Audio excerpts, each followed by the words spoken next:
Sabi nila, ang ganda ay nakikita sa kalooban. Eh bakit sa kanya? Nasa pangalan na, nasa mukha pa. Ganda ka? Ganda yarn.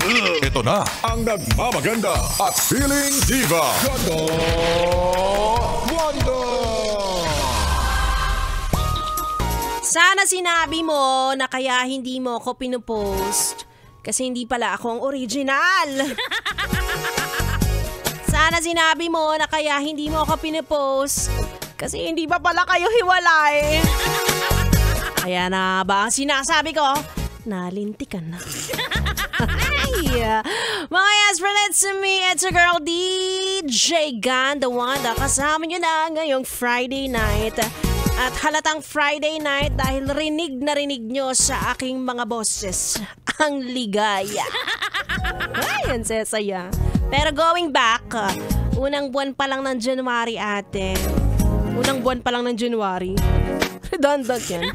Unang buwan pa lang ng 2025. Kotang-kota ka na agad sa manloloko. Habit! Kakaumpisa pa lang ng taon, may biktima na agad. May winner na tayo tonight.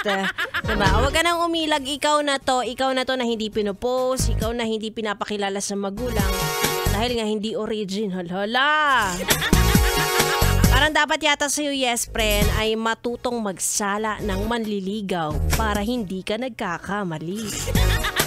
Hey, diba? Hindi porket gusto na tayo, gusto na rin natin. Minsan kasi, nagsisettle na lang tayo sa kung sino yung malapit, ganyan. Kasi feeling natin, wala na magkakagusto sa atin. Ay! Stop mo yan! Hindi nakakaganda yan! Sincera, kaganda-ganda mo. Itignan mo nga yung mukha na yan. Parang makaka 1,000 likes sa Facebook. Ganon. Alam mo yun, yung parang gagamitin ng mga scammer para manloko ng iba. Ay, yun to. Ganda ng mukha. Oh, solid na solid. O siya, mamaya pag-usapan natin.